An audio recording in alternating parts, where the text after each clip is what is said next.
Hello dear student, most welcome. आज का topic है हमारा एलसीएम और एचसीएफ। तो प्यारे साथियों, वीडियो शुरू करने से पहले हम एलसीएम और एचसीएफ की परिभाषा और उसके एक एक उदाहरण देख लेते हैं। तो देखो, एलसीएम की परिभाषा क्या होती है। किन्हीं दो या दो से अधिक प्राकृतिक संख्याओं का एलसीएम वह छोटी से छोटी संख्या होती है जो दी गई संख्याओं से पूर्णतः विभाजित हो सके। ये प्यारे साथियों एलसीएम की क्या है, परिभाषा है। अब देखो, इसका उदाहरण ले लेते हैं हम। यहाँ पर 10, 15 और 20 का हमको एलसीएम ज्ञात करना है। तो हमने क्या लिख लिया, यहाँ पर 10 के गुणज लिख लिए, मतलब कि 10 का पहाड़ा लिख लिया। यहाँ 15 के गुणज मतलब 15 का पहाड़ा।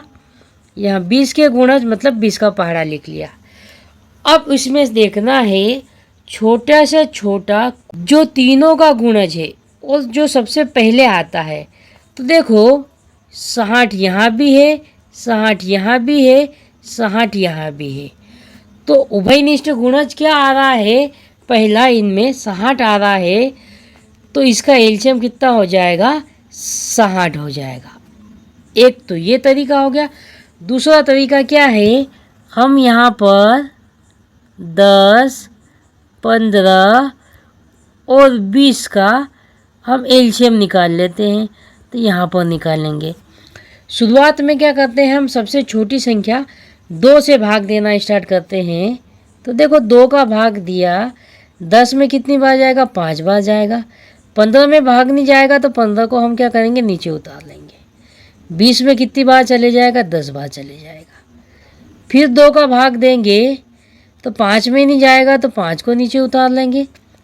15 में नहीं जाएगा, 15 को भी नीचे उतार लेंगे। 10 में कितनी बार चले जाएगा, 5 बार चले जाएगा।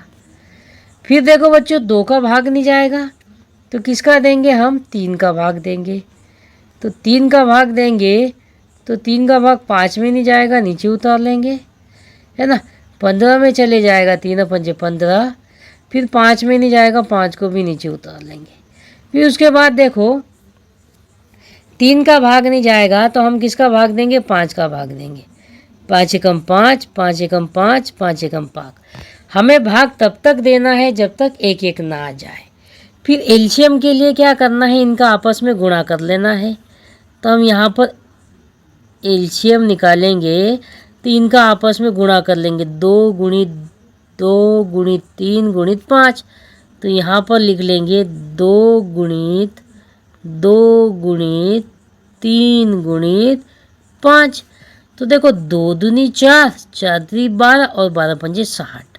तो प्यारे बच्चों, एलसीएम कितना आ गया हमारा, 60 आ गया। ये आपको समझ में आया होगा। अब बच्चों हम देख लेते हैं एचसीएफ की परिभाषा। तो बच्चों, एचसीएफ मतलब महत्तम समावर्तक की परिभाषा क्या है, किन्हीं 2 या 2 से अधिक प्राकृतिक संख्याओं का एचसीएफ वह सबसे बड़ी संख्या होती है जो दी गई सभी संख्याओं को पूर्णतः विभाजित करती हो। शॉर्ट फॉर्म में इसको बोलेंगे जीसीडी या इसी को बोलेंगे एचसीएफ, हाईएस्ट कॉमन फैक्टर भी बोलेंगे। अब देखो, उदाहरण लिया है हमने 12 और 15 का हमको एचसीएफ ज्ञात करना है। तो अब इसमें हम क्या करेंगे, 12 के गुणनखंड लिखेंगे। तो 12 के गुणनखंड क्या क्या होंगे, 1, 2, 3, 4, 6 और 12। फिर 15 के गुणनखंड लिखेंगे। 15 के गुणनखंड क्या है, 1, 3, 5 और 15। अब हमको देखना है इसमें कि वह बड़ी से बड़ी संख्या कौन सी है जो दोनों को विभक्त करती हो, मतलब 12 को भी और 15 को भी।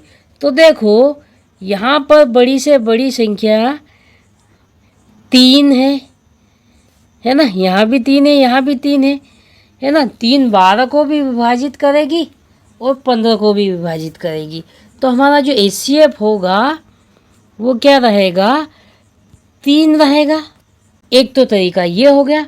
अब देखो दूसरा तरीका है, यहाँ पर 12 और 15 का हमको निकालना है एचसीएफ। तो हमको वो संख्या देखनी है जिसका दोनों में भाग चले जाए। तो देखो 12 और 15 में किसका भाग चले जाएगा, तो 3 का भाग दोनों में चले जाएगा। 3 चौक 12 और 3 पंजे 15। फिर उसके बाद देखो 4 और 5 में किसी उभयनिष्ठ संख्या का भाग जाएगा क्या, नहीं जाएगा। भाग नहीं जाएगा तो हम इसको यहीं पर रोक देंगे और जो हमारा जो एचसीएफ हो जाएगा वो क्या हो जाएगा, 3 हो जाएगा। ये प्यारे बच्चों आपको समझ में आ गया होगा। ये हमने एलसीएम और एचसीएफ की परिभाषा देखी। आइए देखते हैं अब इन पे आधारित प्रश्न जो कंपटीशन एग्जाम में पूछे ही जाते हैं।